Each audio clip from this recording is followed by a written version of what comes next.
The slap cracked like thunder across first class. It was so sudden, so loud, that half the cabin dropped their champagne flutes. The man who got slapped didn't move at first. He just turned his head slowly, deliberately, like someone more stunned by the disrespect than the pain. His cheek was already red. His eyes, however, were clear, still, measured. The woman who slapped him, Bethany, a senior flight attendant in her late 30s, stood frozen, hands still hovering in midair, face flushing redder than his cheek. "You need to leave this cabin," she said, voice shaking now. "You don't belong here." The man blinked. Once. Then, calmly, he reached into his jacket, pulled out a slim black phone, and tapped the screen twice. He didn't raise his voice. He didn't stand. He didn't call for the captain. He simply whispered, "Initiate freeze protocol. Flag flight star. Full sector scan." And just like that, a billion-dollar storm began to move through the skies. 6 hours earlier, Geneva, Switzerland. "Cancel the expansion," Richard Hallberg said, not looking up from the folder in his hands. "They're over-leveraged and ethically questionable." His assistant, Larita, hesitated. "You're certain?" Richard glanced at her. "I don't lend money to people who lie to my face," he said evenly. She nodded. Noted. That was Richard Hallberg, measured, relentless, and utterly unimpressed by shiny numbers. He wasn't the richest man in the world, not even close, but he was the one people feared in silence. Because he didn't destroy reputations, he froze them. He controlled $3.4 billion in credit lines for 9 major airlines through his firm, Hallberg Capital. His name was rarely public, but within the industry, he was known as the Quiet Guillotine.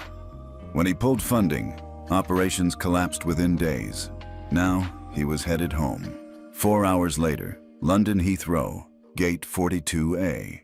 He didn't wear designer suits. He didn't arrive with bodyguards. He boarded like everyone else, just with more peace in his steps. Richard handed over his boarding pass, nodded politely, and entered the first-class cabin of Flight Star 401 to New York. Seat 1A, left window. He placed his slim black duffel overhead and settled into the seat, exhaling slowly. The plane smelled of leather, lavender, and power. He opened his leather-bound journal, writing 3 words before the interruption came. "Excuse me, sir." He looked up. Bethany stood over him, sharp bun, tighter smile. "This is the first-class cabin," she said. "I know," Richard replied gently. She scanned him, from the modest gray coat to the paper boarding pass in his lap. No Rolex, no Tom Ford, no Wall Street teeth. "I believe you've made a mistake," she said. "Coach is behind you." A few heads turned. Someone coughed awkwardly. Richard handed her his boarding pass without a word. Bethany barely glanced at it before muttering, "I'll verify this." She walked off in a clip of high heels in indignation. Moments later, Bethany returned, visibly irritated. "Well," she said, holding the pass with a reluctant hand, "it seems your ticket is valid." Richard gave her a patient nod. "Then we're settled." She wasn't. "There must have been an error," she muttered. "First class is for premium clientele, business leaders, celebrities, people who understand decorum." "Am I not being decorous?" Richard asked. "You're being," she began, then paused. "Difficult." Passengers around them were fully alert now. Some pulled phones, others whispered. The man in 1B glanced away. "I must ask you," Bethany said, voice rising, "to respect our standards. This is first." And that's when she snapped. The slap came out of nowhere. Fast, clean, and cruel. The cabin gasped. Richard didn't flinch. He took a breath, blinked slowly, and turned his face back to her. "I see," he said softly. Back to present time, 30,000 feet above the Atlantic. Richard Hallberg sat in silence. He wasn't angry. He wasn't hurt. He was processing. Processing the fact that this woman hadn't just insulted him. She had insulted the system that allowed her to thrive, a system that he had helped finance and build. He opened his phone. 2 secure messages went out. To COO. Hallberg Capital. Flight Star flagged. Suspend current tranche. Prepare full portfolio review. To Internal Compliance Director. Activate Hallberg Standard Review Protocol across sector. High priority. Cross-check crew conduct files. He tucked the phone away. Then he calmly reopened his journal, wrote one word. Enough. 30 minutes later, across boardrooms in New York, Dallas, Frankfurt, and Toronto, red alerts began to appear on financial dashboards. $3.4 billion in active credit was under immediate review. Within hours, 4 crews across 3 airlines would be grounded pending investigation. Internal emails would leak. The press would pounce. And all of it started with a slap. A slap delivered to a man who didn't look like power, but who held the strings of the entire system. Bethany wouldn't learn until much later, too late, that she didn't just strike a man. She slapped the future of her own industry. And Richard Hallberg? He wouldn't need to raise his voice. He never did. The plane had reached cruising altitude. The hum of the engines filled the space where moments earlier a slap had left the air cut sharp and still. First class had gone quiet again, but this time it was the awkward kind of silence. A charged one. No one dared look at Richard directly. No one dared speak to Bethany either. She had disappeared to the galley, leaving her colleagues to nervously shuffle drink carts and avoid eye contact. And Richard? He just sat in seat 1A, eyes fixed on the window, hands folded gently over a small leather notebook in his lap. Outside, the sky stretched open, calm, undisturbed. Inside, something had shifted, but he didn't look shaken. He looked still. Richard Hallberg wasn't the type of man to make noise when he entered a room. He never had been. That's how he'd been raised. Born in Pittsburgh, the son of a postal clerk and a piano teacher, he grew up in a modest home on the edge of a steel town. His father taught him the value of keeping your word. His mother taught him the power of restraint. And the world? It taught him that no matter how smart you were, no matter how much you knew, there would always be someone, some gatekeeper, who'd decide, based on how you looked, whether you belonged. He remembered being 17, applying for his first business loan. Clean suit, sharp numbers, crystal clear pitch. The banker hadn't even looked at the application, just glanced at his shoes. "You're not our usual type," the man had said. Richard never forgot those words, or the slow burn of shame that came with them. But he didn't fight, he didn't yell, he worked. He studied economics by day and worked freight at night. Then he went to Wharton, quietly. Graduated top 5%, launched Hallberg Capital with just 3 clients and a desk in someone else's office. And then, he built it. Year by year, without fanfare, without headlines. Now, the man in seat 1A quietly oversaw $3.4 billion in revolving credit lines to the same types of airlines that used to ignore his calls. He never bragged. He never had to. Richard blinked slowly, his fingers brushing the edge of the notebook in his lap. He hadn't written a word since takeoff, just sat there, thinking, not about the slap, not even about Bethany, but about the system that had allowed someone like her to rise, unchecked, unchallenged, empowered to humiliate with impunity. It wasn't personal. Not really. He'd seen worse. But there was something bitter about it this time. Maybe because he wasn't 30 anymore.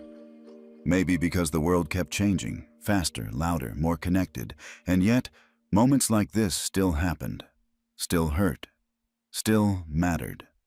Across the aisle, a man in a navy suit shifted uncomfortably in his seat, eyes glancing toward Richard, then away. Twice, he opened his mouth like he wanted to say something. He didn't. Of course he didn't. They never did. People didn't speak up until they knew who you were, until they saw a name, until it cost them not to care. Richard had no name tag, no entourage, no media team. Just him, his notebook, and a mind that could reroute $500 million of liquidity with 2 taps on a screen. Bethany didn't know that. She saw an old man in a muted suit and a paper boarding pass. She saw someone who didn't belong, and that was her mistake. "Would you like a drink, sir?" a junior flight attendant whispered, appearing beside his seat like she was tiptoeing into a chapel. Richard turned toward her slowly, surprised someone had spoken to him. She looked barely 22, nervous, kind eyes. "I'm okay, thank you," he said gently. The girl hesitated. Then, quietly, she said, "I saw what happened. I'm sorry." He gave her a nod. "Not your fault," he replied. "But thank you." She moved on quickly, casting a glance toward the galley. Richard could see Bethany back there, arms folded, whispering sharply to a co-worker. Her shoulders were rigid, her jaw set. She was angry, no longer at him, but at what she'd done, and the fact that everyone had seen it. Richard turned back to his journal, and finally, he wrote, "Power is not in how loud you speak. Power is what still happens when you say nothing." He underlined the sentence once, slowly, then reached for his phone.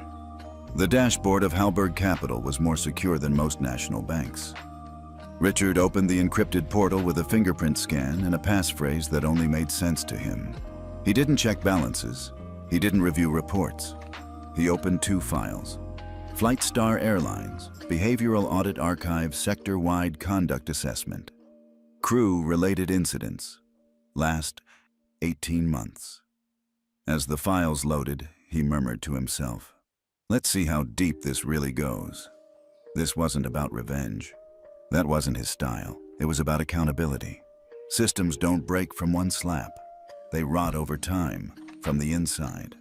Because no one ever looks, no one ever asks, and no one at the top ever says, "Stop, that's enough." Until now. Richard had decided he would say it, even if it cost them, even if it cost billions. Because if the people at the front of the plane could treat a stranger like this, on the assumption of status, what were they doing to those without the benefit of age, composure, or silence? He'd seen the pattern before, hidden in customer complaints, camouflaged as protocol, dismissed as misunderstanding. Now it was visible, tangible, personal. He tapped a memo to his COO.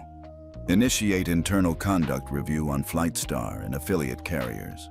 Prioritize crew flagged for customer profiling or escalation incidents. Full reports by morning. Then he leaned back, not in anger, in purpose. The plane hummed. Passengers slept. The world moved on. But beneath it all, something was shifting. Bethany had no idea.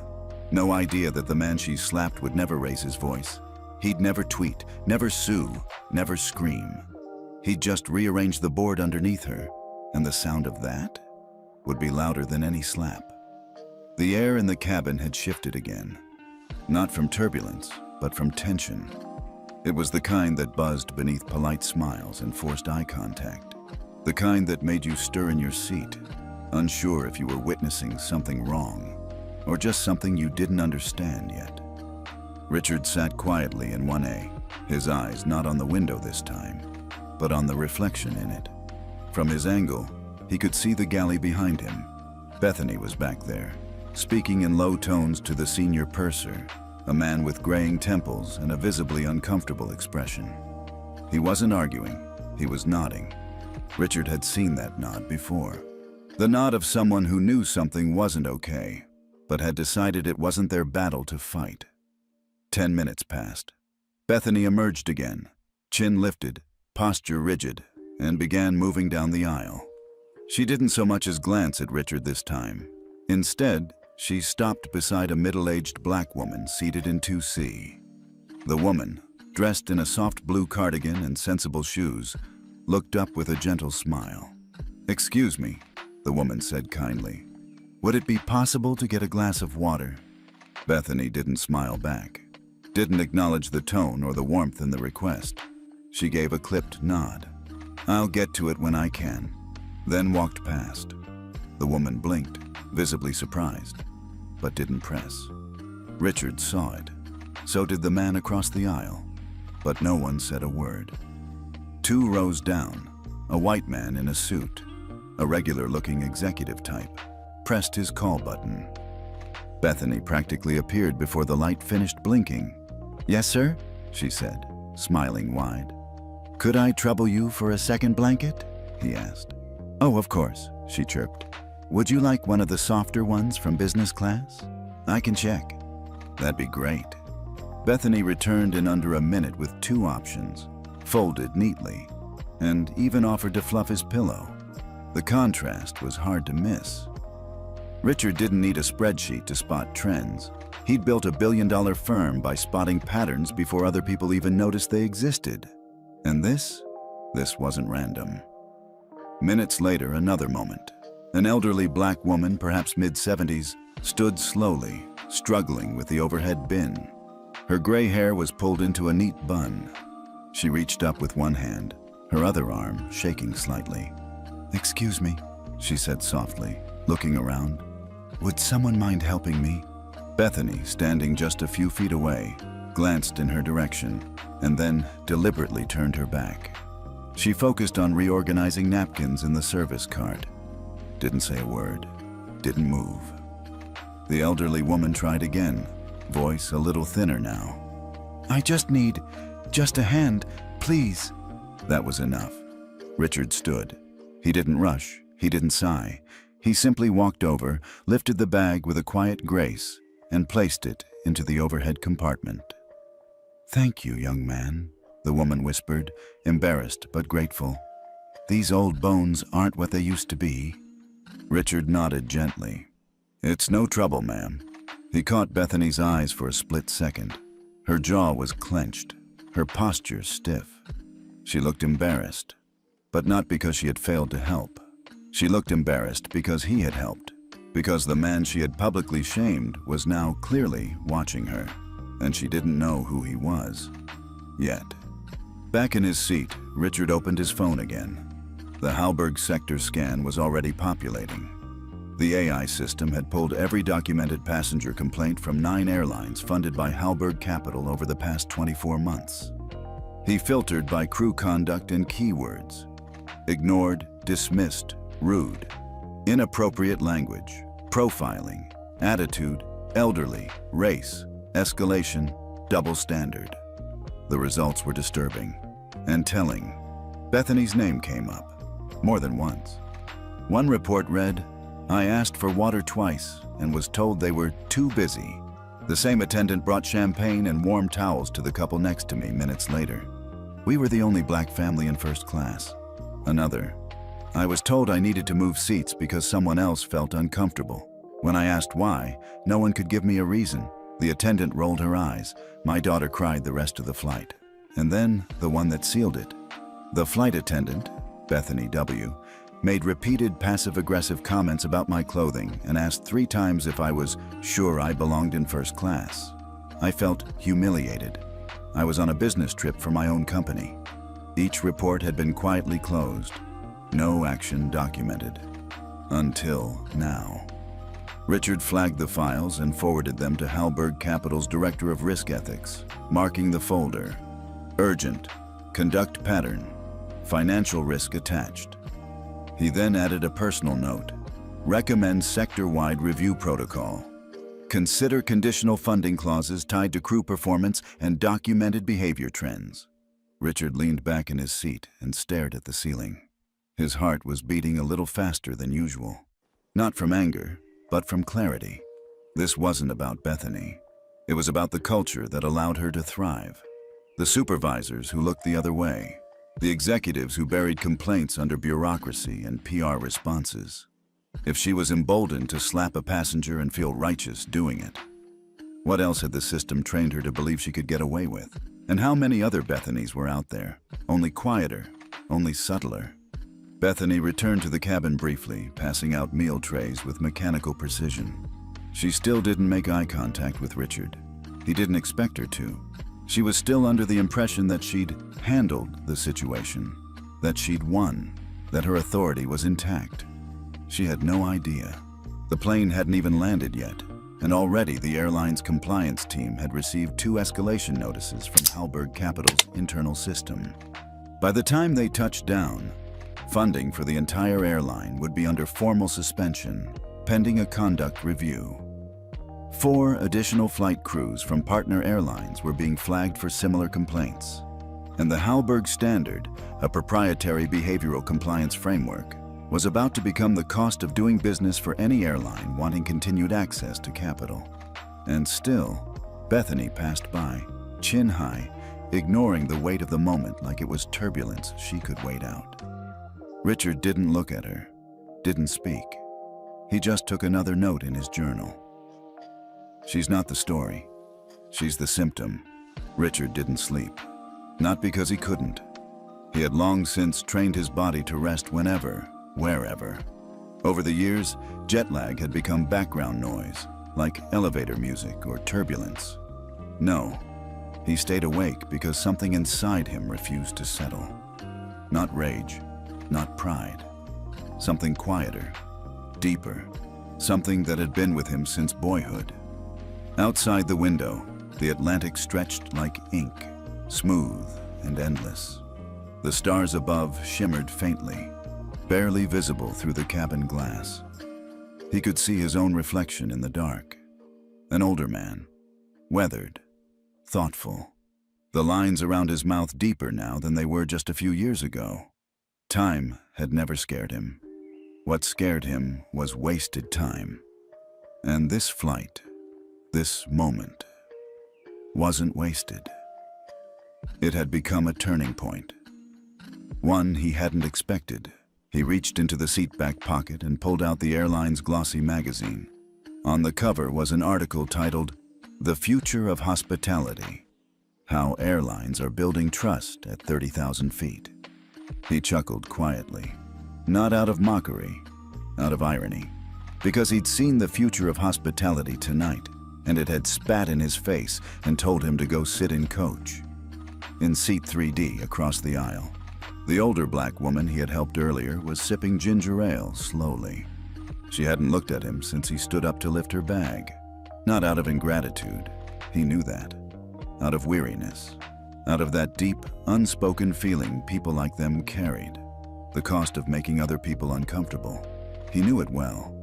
He remembered being her age. He remembered walking into boardrooms and watching people pause just a second too long before shaking his hand. Watching waiters serve him last. Watching security guards eye him in the lobby, even when his name was on the building. And through it all, he never made noise. He made moves. Richard opened his journal again and wrote just one sentence. "You can't audit dignity, but you can fund it." He sat with that line a moment. Then he opened a new file on his phone. Hallberg Standard, Phase 2, Behavioral Credit Metrics.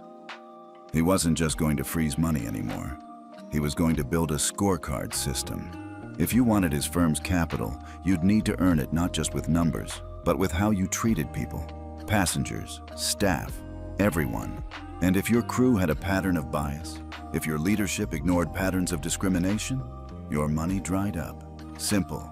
30 rows behind him, Bethany moved quietly between aisles. She was calmer now, still avoiding him, still holding on to the illusion that this would blow over. Richard could almost hear her thoughts. He didn't scream. He didn't file a complaint. I was firm. I did my job. She didn't understand. She would. He opened the sector scan on his tablet again. The AI had now flagged 3 other airlines with behavior risk clusters, each linked to unresolved passenger complaints and customer satisfaction dips that correlated directly with crew ethnicity, seat class, and response time. He knew what this meant. He'd seen it in banks, too. Bias doesn't just hurt people, it hurts performance. It leaks into every KPI. It erodes trust. And eventually, it crashes reputations harder than any financial downturn. This wasn't just personal anymore. It was structural, and it was time to connect character to capital. Richard made one final note on the scan. Propose Minimum Dignity Compliance Threshold, DCT, Tiered Interest Model. In other words, the more inclusive and respectful your airline culture, the better loan terms you got. If not, you paid more or lost access entirely. The lights dimmed further. The cabin went into sleep mode, but Richard remained upright. His fingers tapped lightly on the armrest. He wasn't angry at Bethany. In truth, he felt something close to pity, because she'd been allowed to move through her career with just enough power to believe she was untouchable, but never enough wisdom to realize how exposed she really was. She was the product of a culture that rewarded surface control and punished introspection. She was, in many ways, trained to fail, and the system had let her. Until now. He remembered something his father once told him, back when Richard was 12 and had just been humiliated at a school debate by a teacher who accused him of getting help on his presentation because it was too polished. They'd walked home in silence, Richard blinking back tears, furious, ashamed. His father had stopped halfway down the block and said, "You can yell, and they'll hear you once. Or you can outlive them, and they'll hear you forever." That night, Richard had stopped crying and started studying. He smiled faintly at the memory, and then closed the journal. It was enough reflection for one flight. At 3:14 a.m., EST, 37,000 feet above Newfoundland, Richard Hallberg submitted the first official phase of the Dignity Metric credit algorithm to his firm's compliance lead and sector analytics team. Within minutes, 5 major airlines received silent alerts through the Hallberg client portal. Credit review in progress. Update pending conduct evaluation metrics. The dominoes had begun to fall, and Richard didn't raise his voice once. One row behind, a man in a dark sweater leaned forward and said quietly, "Sir, excuse me, I just wanted to say thank you for earlier, helping that lady." Richard turned, slightly surprised. "You're welcome," he said simply. The man hesitated, then added, "She deserved better, and so did you." Richard gave a small nod. So did everyone on this plane, and soon, if things went the way he planned, they'd start getting it. The seatbelt sign had just turned off for landing prep when Richard Hallberg finally reached for his phone. The hum of the engines dulled under the weight of what he was about to do. Not to those around him, but for them. Not to punish a single person, but to reset a standard that had been allowed to decay. He unlocked the screen, then tapped a contact not many people knew he kept. "Peter, Hallberg Capital, Emergency Protocol." The phone didn't even ring twice. "Mr. Hallberg," came the voice on the other end. Crisp, alert, no small talk. "We're clear to move?" Richard asked. "Yes, sir. The AI audit tagged conduct patterns across 4 primary carriers. We also received confirmation that Flightstar's onboard incident aligns with multiple unresolved complaints involving the same crew member. Do we proceed?" Richard didn't answer immediately. His eyes were fixed out the window, watching the coastline of the northeastern United States appear in the distance. City lights shimmered like constellations flipped upside down. "I want the freeze in place by the time we land," he said. "Full halt. Include all pending tranches, even the non-domestic ones." "Yes, sir." "And Peter," Richard added, voice calm but firm. "Cross-notify our lending partners. They need to understand this isn't about finance. It's about culture. Frame it accordingly." "I'll handle it." The call ended. Just like that. One conversation, no shouting, no threats, no press releases. And yet, by the time Flightstar 401 touched the tarmac, the financial lifeblood of an entire airline and 3 of its code-share partners had been shut off. As the wheels screeched softly against the runway, Richard looked around the cabin. Passengers were stirring awake, seatbacks upright, devices retrieved, smiles returning to tired faces as if nothing unusual had happened. Bethany walked through the aisle, smile rehearsed. voice cordial once more. She thanked people for flying. She offered wishes for a pleasant stay in New York. But Richard noticed her avoid row 1 entirely. She stopped at 2A, skipped him, and resumed at 3B. Small move. Telling one. She knew something had shifted, but not how much. Not yet. Inside Flightstar's headquarters, however, the ground had already begun to crack. An emergency alert flashed across the private dashboard of the airline's CFO. Priority 1. Credit flow suspended. Hallberg Capital Reisen. Conduct review triggered status. Pending internal audit plus external compliance validation estimated freeze duration indefinite. The CFO froze mid-coffee sip. 3 seconds later, the CEO's phone buzzed. Then legal. Then investor relations. By the time Richard exited the jet bridge, 5 phones were already ringing in 5 different boardrooms. Meanwhile, Richard moved like he always did, quietly. He stepped into the terminal, nodding a polite thank you to the gate agent, who smiled without knowing she had just seen the most powerful person in the room walk by. He didn't need recognition. What he needed was results. 30 minutes after wheels down, Richard sat in the back of a black Lincoln town car headed toward his apartment in the Upper East Side. His phone buzzed. It was Sarah Jennings, his chief strategy officer at Hallberg Capital. "I just got off the call with our board," she said. "They're all in." "Good," Richard said. "The freeze holds across all lines?" "All 9 carriers. Total freeze, $3.4 billion. He nodded. "They know it's coming from me?" he asked. "I didn't say your name," Sarah replied. "But they'll figure it out," he chuckled. "They always do." Back at Flightstar HQ, the situation had escalated. The CEO stood in a glass conference room surrounded by lawyers, PR reps, and risk analysts. On the screen was a copy of the complaint report from the flight Richard had just taken. Passenger names were redacted, but the crew names were not. Bethany's name appeared 6 times in the system over the past 18 months. Each entry was marked, "Closed, no action." That was no longer acceptable. The CEO leaned forward and said flatly, "We're not just dealing with one slap. We're dealing with a trend that's now tied to the survival of this company." Someone tried to push back. "Isn't this just a PR overreaction?" The CEO didn't even blink. "Hallberg Capital doesn't do PR, they do patterns. If they pulled funding, it's because they found what we refused to see." The room went quiet. By the time Bethany clocked out and headed to her car in employee parking, she had no idea her name had just been flagged across 4 airlines as a liability.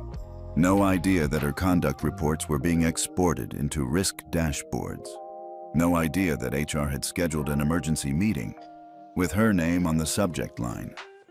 And certainly no idea that Richard Hallberg, the quiet man in seat 1A, was currently drafting an internal memo that would reshape how airlines tied crew behavior to financial privilege. In the Lincoln, Richard scrolled through emails. One caught his eye. An analyst at Hallberg had finished a fast summary report. Impact projection, preliminary. Flightstar, 960 and pending funds frozen Atlas Air, 740 bound now Global Sky, 1.1 B. Aero, Europa, 600 pound total suspended capital, 3.4 B. Risk flags. Origin, 67% tied to crew behavior. Attendant conduct, profiling, response bias. Recommendation, publicly announce new Hallberg standard in 48 hours. Richard tapped a reply. Too soon for public. Let it leak naturally. But internally, initiate pilot onboarding plan. Let's start from the inside, not the press. Later that evening, Richard sat by the window of his study, overlooking the city. He wasn't a man who smiled often, but tonight he did, just a little. Not because he had exacted revenge, but because he had done something few people in power ever get to do without ego. He had turned humiliation into reform, quietly, thoroughly, permanently. A single phone call had changed the trajectory of 5 airlines, not because of who he was, but because he knew exactly where the real pressure points were. Bethany had aimed her hand at a man she thought was beneath her. She didn't realize she had just slapped the banking system that let her airline fly. At 9:42 a.m., Flightstar's executive boardroom was packed, and no one was smiling. The CEO, Greg Tenley, stood near the whiteboard, arms crossed, jaw locked. In front of him, a half-dozen VPs scrolled rapidly through emails on their phones, reading and rereading the same line. Credit freeze in effect. All disbursements on hold. Compliance review pending. The air in the room felt like it was being vacuum sealed. No one wanted to say what they were all thinking. If Halberg Capital had pulled the plug, they were in real trouble. We need to get ahead of this, Greg said. Some kind of public-facing response. Proactive language. Greg, the CFO interrupted. This isn't a press problem, it's a liquidity problem. Greg shot him a look. No, it's a trust problem, he said. We lost Halberg's trust, and we don't even know why. Except they did. Because someone in legal had quietly pulled the latest complaint logs, and the name Bethany W. showed up 6 times. And someone in HR had confirmed she was working last night's flight from London. It didn't take a genius to connect the dots. Meanwhile, in a much quieter building across the city, Richard Halberg stepped into the small conference room of his compliance team at Halberg Capital. No press, no fuss. Just a black coffee in hand and a plan in motion. Status update, he said. Sarah Jennings stood and handed him a printout. All 9 carriers have been formally notified. Compliance review protocols launched. 4 have responded within the hour. The others are stalling. Richard nodded, reading. Start flagging the ones who stall, he said. Slow cooperation is still a pattern. We've also had 2 partner banks reach out directly, Sarah added. They want to know what triggered the freeze. Tell them to check their HR records, Richard said. They'll find it. He didn't raise his voice. He didn't need to. Back at Flightstar, damage control was already underway. Bethany was pulled into HR at 10:15 a.m. She walked in with a latte in one hand and confusion on her face. Wait, this is about that guy from 1A? No one answered directly. They just slid a folder across the desk. Inside, printed complaint logs, all with her name on them. Some dated back 2 years. Her face shifted, defensive, then confused, then angry. You think I caused a credit freeze? She scoffed. That guy didn't even complain. The head of HR, a tall woman named Melissa, replied flatly, He didn't need to. Bethany blinked. What's that supposed to mean? Melissa looked her straight in the eye. Bethany, that wasn't just a man in 1A. That was Richard Halberg. Silence. Pure, airless silence. Bethany's mouth opened, then shut. Her fingers twitched around the coffee cup. Richard, at that exact moment, was reviewing internal analytics. His new Halberg standard pilot metrics were already pulling predictive behavior patterns from cross-referenced passenger complaints, social media data, and crew rotation logs. It wasn't just about Bethany anymore. It was about systems that allowed people like her to operate unchecked. He underlined one line in red ink.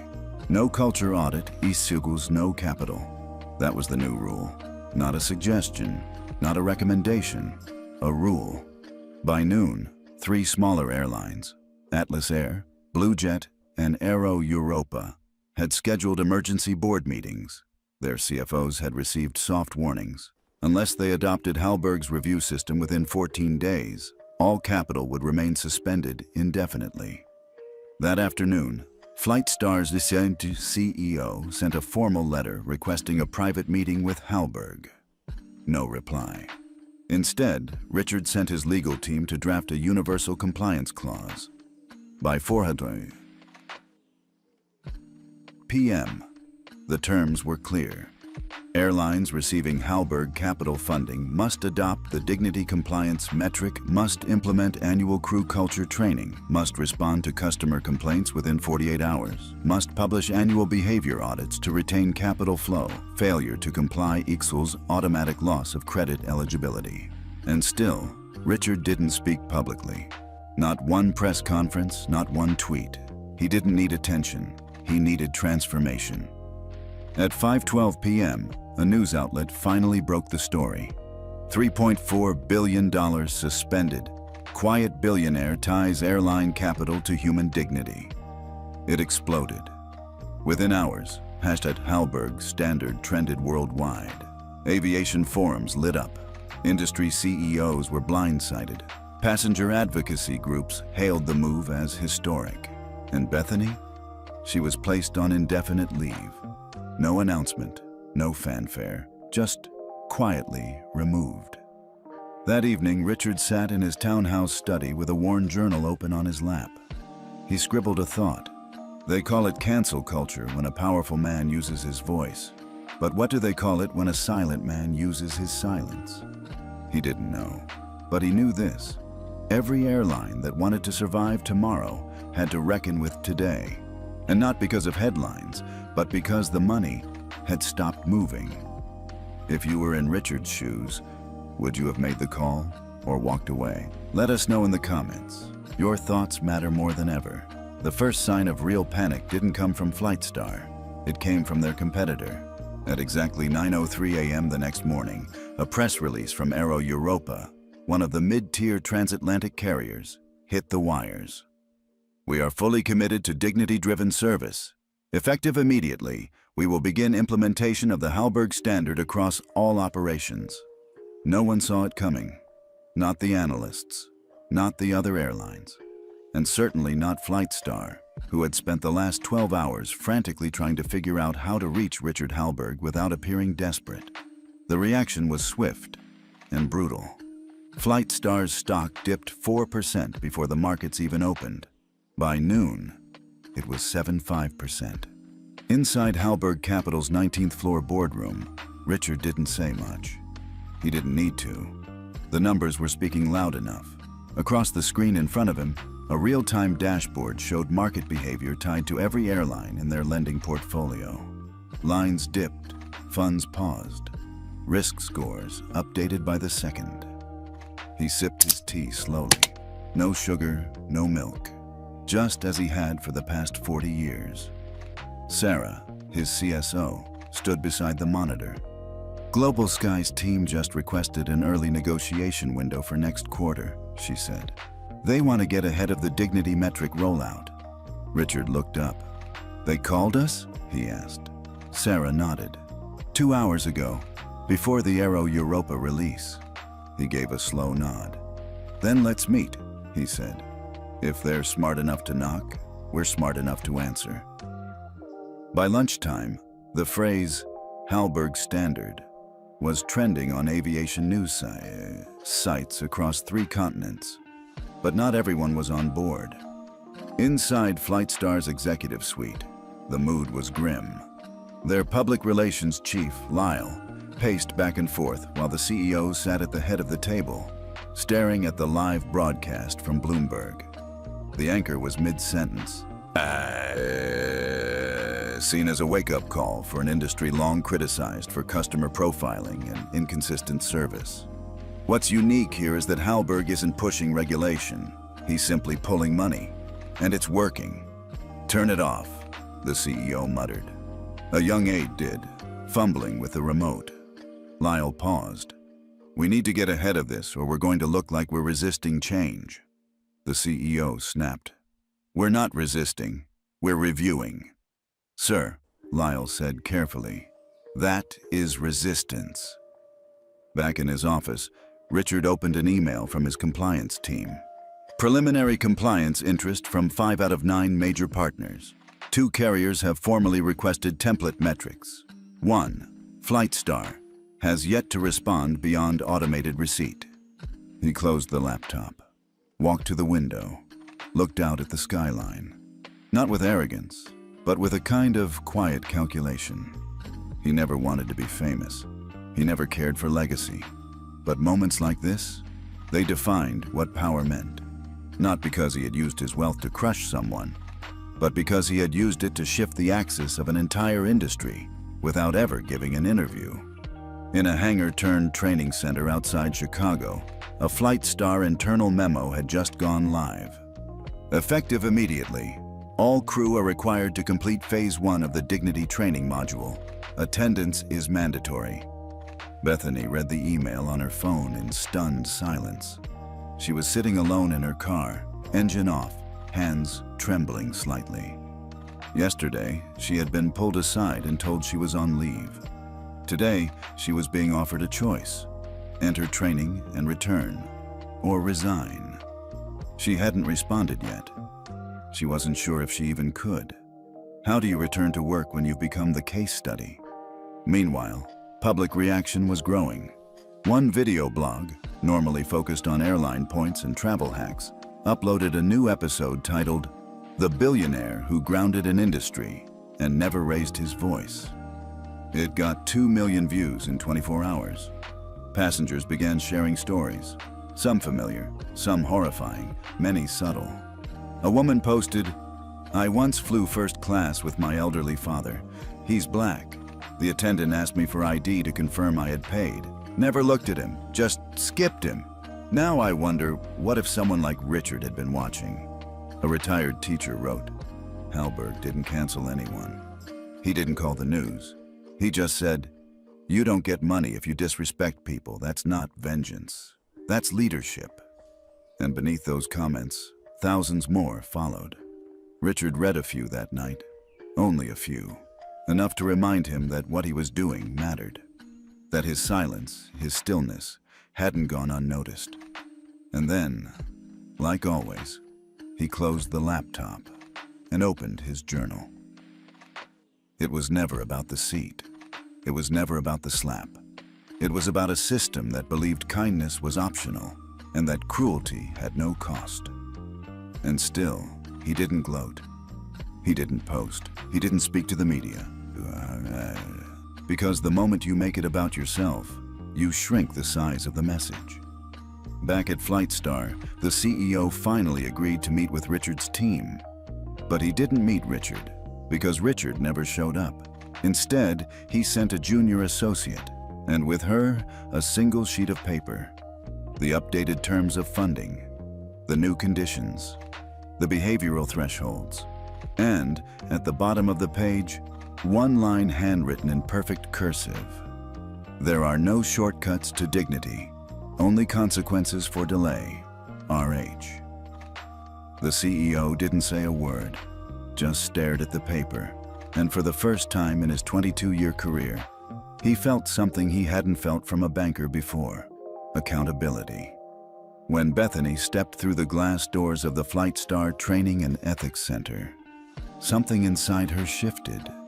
It was the first time she had returned to company grounds since the incident. No uniform, no badge, no sense of control. She felt like a ghost wandering through her own past. The receptionist greeted her with a neutral smile, handed her a visitor's pass, and directed her to room 4B, a modest conference room with tinted windows, 6 chairs, and a large flat screen mounted on the wall that quietly displayed "Dignity and Inclusion Workshop, Session 1. Bethany sat down in the corner, alone. She was 15 minutes early. Old habit.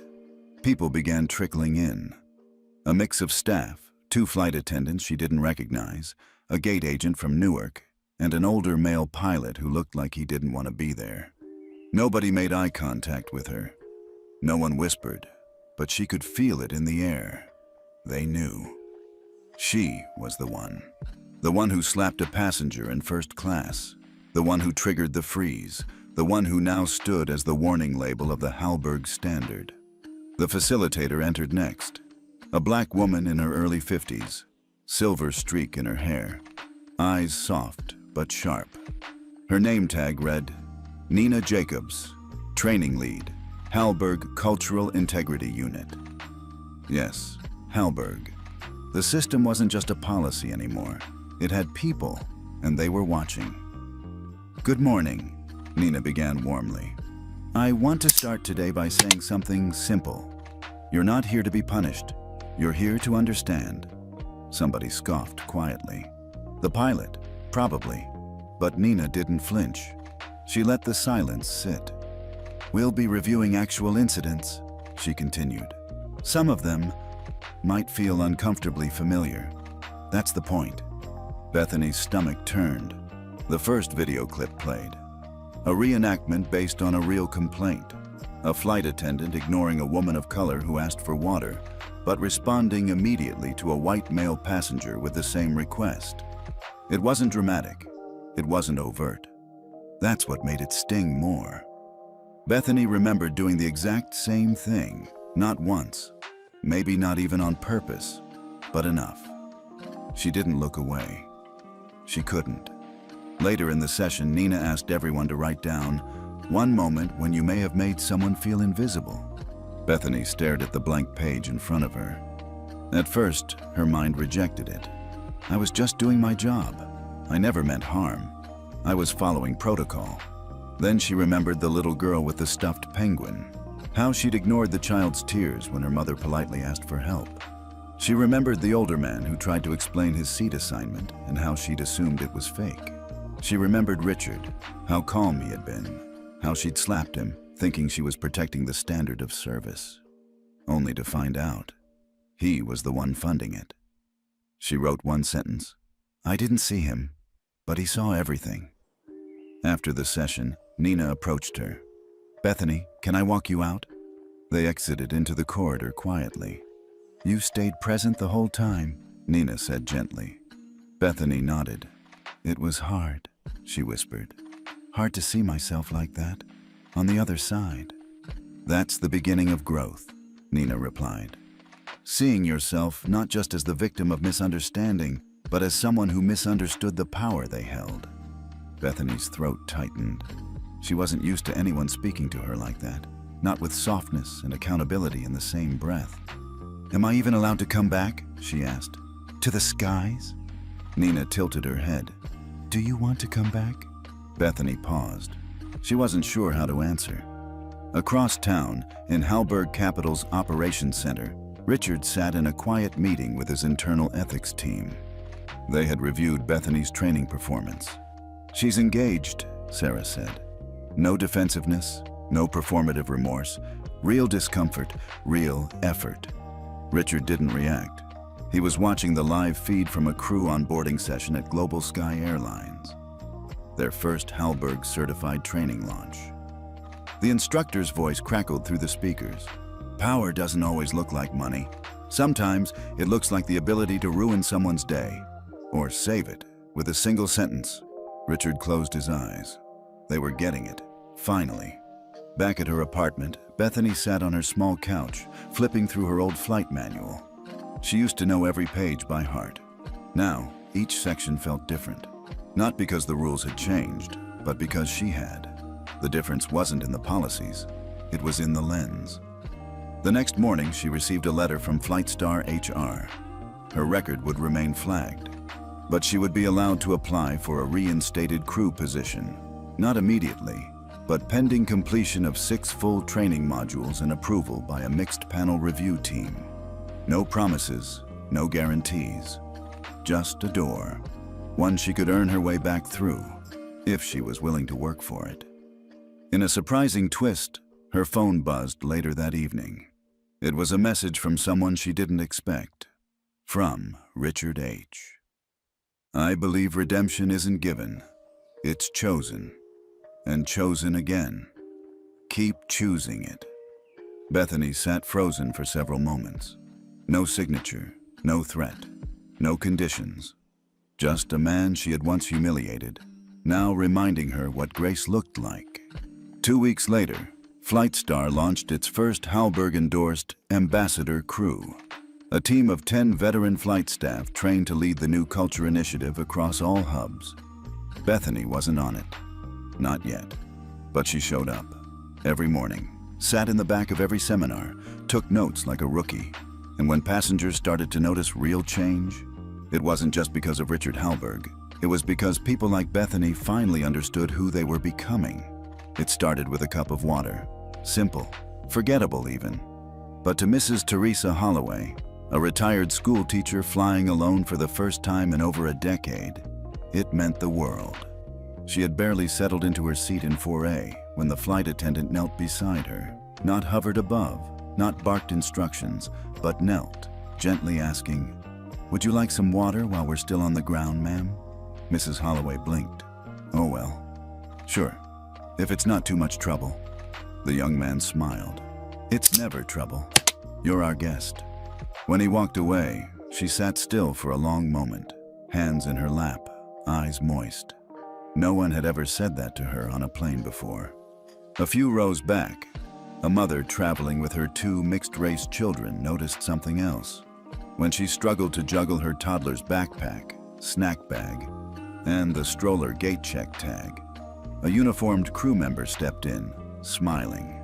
"Here, let me carry that for you. We've got you." No judgment, no sighs, no sideways glances. Just help. Real, human help. Flightstar's cabin atmosphere was shifting, and not in grand, theatrical ways, but in thousands of quiet moments. Moments that were once ignored, dismissed, or rushed. Moments that now made people feel seen. Inside the airline's New York Training Center, Nina Jacobs reviewed her team's weekly progress report. 94% completion rate of Phase 1 Hallberg Standard Training, 11 internal conduct reviews reopened voluntarily, 3 promotions delayed pending crew coaching, 1 disciplinary hearing reversed after mediation request. It was working. Not just because staff feared punishment, but because people were starting to care about how they showed up, about how they were perceived, about who they were becoming. Richard Hallberg didn't need spreadsheets to know change was taking root. He saw it in the letters. They came in waves now, printed, typed, even handwritten. Some were from passengers, others from staff. Some came from the very people who once resisted the change. One in particular stood out. It was from a senior gate agent in Atlanta. "I used to assume the loudest passengers were the problem. Now I check if we're the ones who forgot to listen first. Thank you for reminding us that dignity isn't optional. It's the cost of entry." Richard kept that one on his desk, not because it flattered him, but because it told the truth. Back in the skies, the Hallberg Standard wasn't just policy anymore. It had become reputation. Passengers began posting on social media, not complaints, but compliments. Flightstar crew actually offered to help me before I had to ask.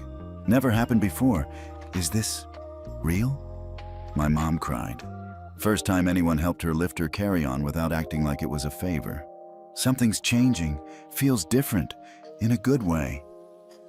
On a quiet Thursday morning flight from Boston to Dallas, Bethany took her seat in the jump seat for the first time in 42 days. No one made an announcement about her return. No spotlight, just another crew member. But those who knew, knew. And they watched her. She noticed every glance, every pause in a conversation, but she didn't flinch, didn't posture. Instead, she went row by row, offering assistance, adjusting blankets, greeting passengers like old friends. She wasn't pretending.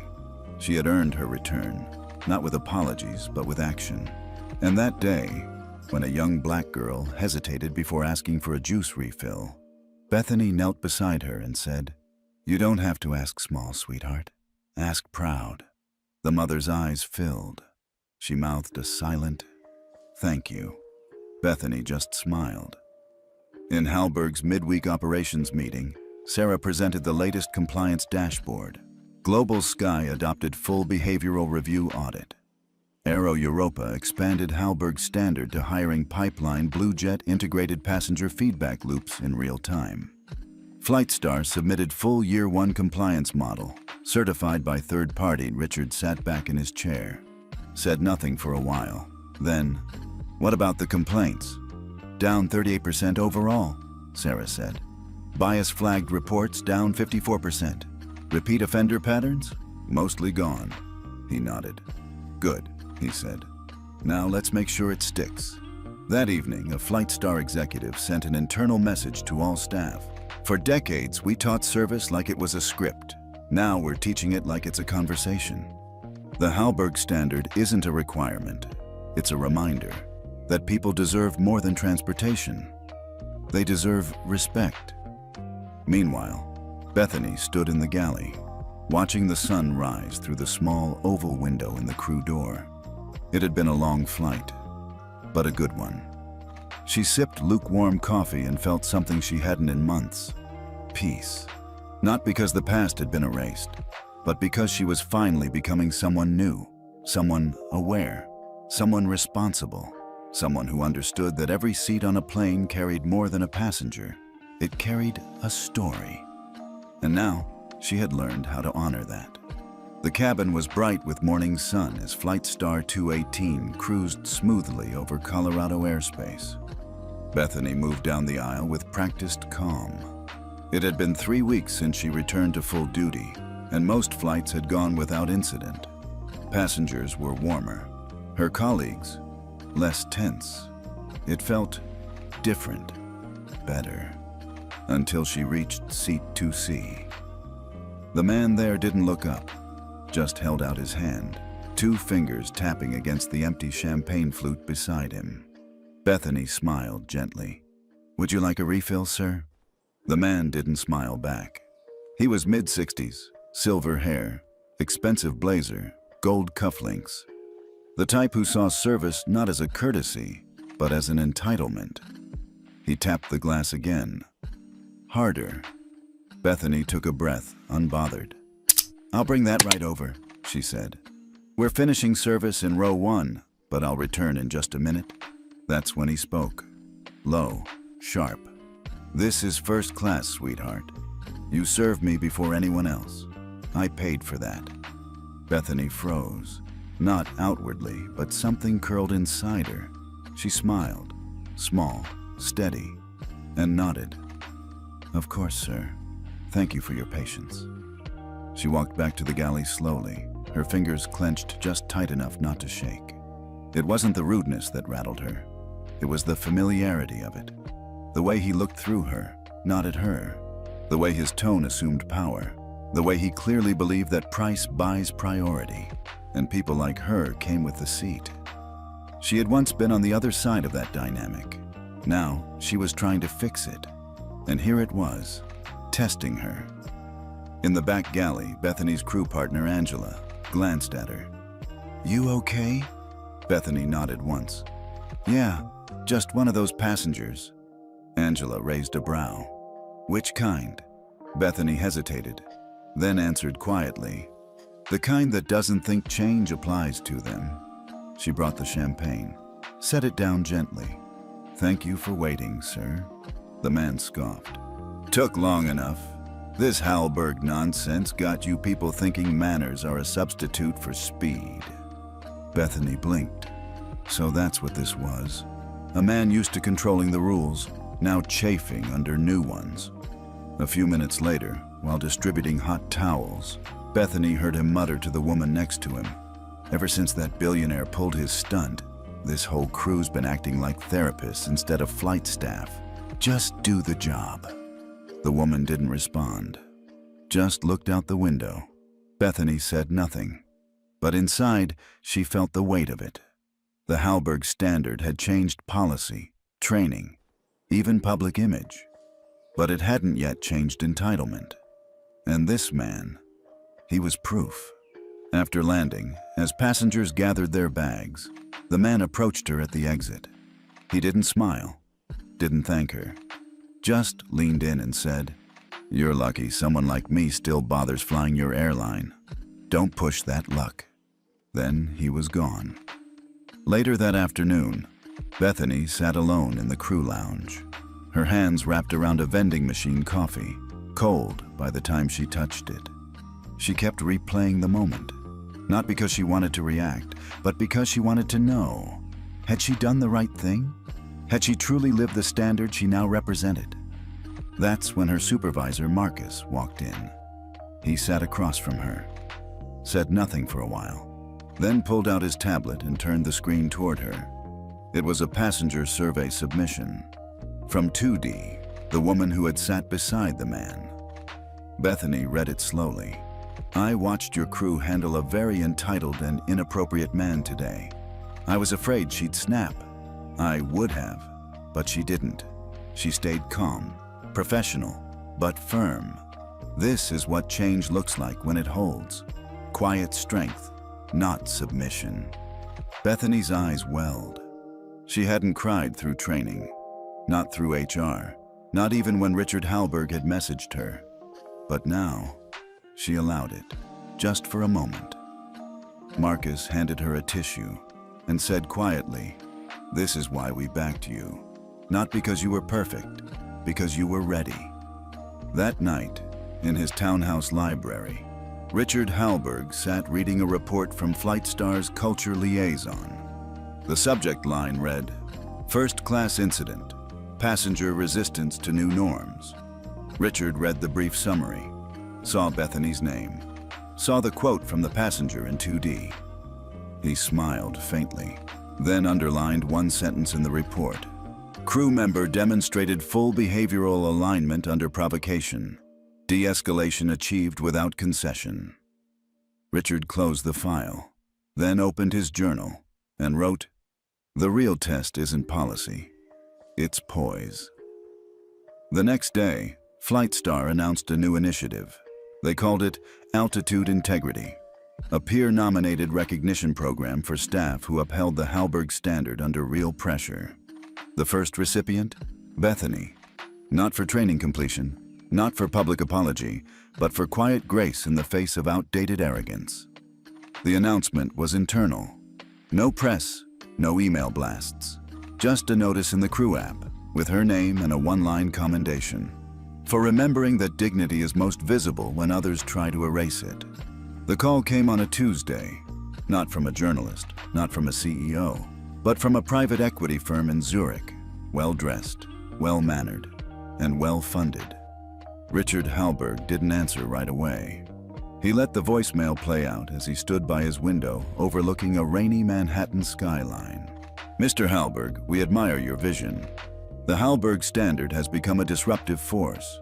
We'd like to discuss acquiring the IP, scaling it globally, and, if you're open, buying you out." He didn't blink, just turned the volume down. By that point, 8 airlines had fully adopted the Hallberg standard. 3 others were negotiating early compliance just to stay competitive, and the media had pivoted. They no longer called it Hallberg's revenge. They called it the quiet revolution in the skies. Business schools were writing case studies. Passenger trust metrics had skyrocketed. Recruiting interest from younger, more diverse applicants was the highest Flightstar had ever recorded. And yet, here came Zurich, with its suits and strategy decks, trying to turn dignity into a line item. Sarah Jennings, Richard's longtime CSO, didn't hide her reaction. "They want to white label it," she said. "Hallberg Standard Inc. licensing model, onboarding toolkits, speaking tours, you as the face of the brand." Richard raised an eyebrow. "I didn't build this to go on a shelf," he said. "They're offering $480 million, she replied flatly. Still, he didn't react. Sarah sighed. "They don't understand. This isn't tech, it's culture. You don't install dignity like software." That evening, Richard sat alone in his study, fireplace low, journal open, rain tapping against the windows. He reread an email from a first-year flight attendant at BlueJet. "The first time a black passenger called me, ma'am, I almost cried. I realized I had never felt truly respected at work before. Not until now. Thank you for giving us something real to carry." He closed the email. Then his eyes drifted to the Zurich proposal again. A 64-page deck, metrics, markets, projections. All correct, all bloodless. They saw the standard as a product, but to him, it was a principle. The next day, he flew commercial for the first time since the incident. Not first class, not even business. Economy, middle seat, middle row. No announcement, no perks. Just people. He watched the crew interact. Watched the way a young attendant helped an elderly man with his bag without being asked. Watched the way another offered a blanket to a crying baby's mother and said, "Take your time, we've all been there." He smiled. They didn't know who he was, and that was the point. When he landed, there was another email waiting. From Flightstar's board this time. Not a demand, a request. We'd like to formally endorse the Hallberg Standard as industry best practice, not just for optics, for ethics. Will you help us design the next phase? Richard tapped the screen once, replied, "Yes, but it stays free. Dignity doesn't come with a price tag, RH." Later that night, he finally called Zurich back. The man on the line was warm, polished. "Mr. Hallberg, thank you for your time. I hope you've reviewed the valuation and..." Richard cut in gently. "I have, and I appreciate it. But the answer is no." A long pause. "May I ask why?" Richard looked out at the city, then answered softly, "Because what I built wasn't meant to scale. It was meant to restore. To remind people that you don't need to be loud to be powerful. You just need to stand still long enough for others to feel the weight of your silence." The room was quiet, not out of fear, out of respect. It was a sleek, wood-paneled conference hall at Flightstar's corporate headquarters, packed with board members, senior executives, HR directors, and crew representatives from every regional hub. At the front stood a single microphone, and beside it, Bethany. No uniform today, just a plain navy blouse, black trousers, and a small silver pin on her collar, the Hallberg Standard emblem, a circle enclosing an open eye, the symbol of watching, of noticing, of no longer pretending not to see. Richard sat near the back, not because he was hiding, but because he wasn't the story anymore. Today wasn't about power or silence or the financial dominoes he had set in motion months earlier. Today was about something far rarer: redemption. Bethany took a deep breath, stepped toward the microphone. Her voice didn't shake. 6 months ago, I made a choice on a flight that changed my life. I thought I was enforcing professionalism, but what I was really doing was policing who I thought deserved dignity. The room didn't move. No cameras, no sound crew, just people listening. I believed deep down that first class was a reward for a certain kind of passenger, a certain look, a certain tone, and I punished those who didn't fit that mold. Not with violence every time, but with something worse, with dismissal, with coldness, with silence. She paused. Until one day, someone finally saw me. Not just my mistake, but my pattern. And instead of shouting, he made one call, and suddenly, the whole world listened. No one looked at Richard, but everyone felt him. Bethany continued. What I did was wrong. What the system allowed me to do was worse. And what Mr. Hallberg taught us was that we can't fix culture by asking the people hurt by it to stay quiet. We have to change what we tolerate, what we teach, what we fund. A soft murmur of agreement moved through the room. She smiled gently. This isn't about me getting my job back. It's about us, not forgetting how we lost sight of people in the first place. From the back of the room, Richard leaned forward just slightly in his chair. A younger executive beside him whispered, "Do you think she's ready?" He didn't answer. He just smiled. Later that afternoon, Flightstar's CEO took the stage. He cleared his throat, spoke plainly. As of today, the Hallberg Standard is no longer a pilot initiative. It's the foundation of who we are. Every new hire, every internal promotion, every partner we work with will be measured by this framework, not just for compliance, for character. He turned toward Bethany, then toward Richard. We're not just building better service. We're building better people. That night, Richard walked alone through Central Park. The city hummed softly in the distance. He stopped near a small bench beneath a maple tree and sat down, watching the leaves shift in the wind. His phone buzzed. A message from Sarah. Zurich backed off. No more offers. They say you've created something too ethical to monetize. He chuckled quietly, then typed back, "Good. Maybe they'll build something human next time." The next morning, a new crew class began training in Houston. Their facilitator was Nina Jacobs.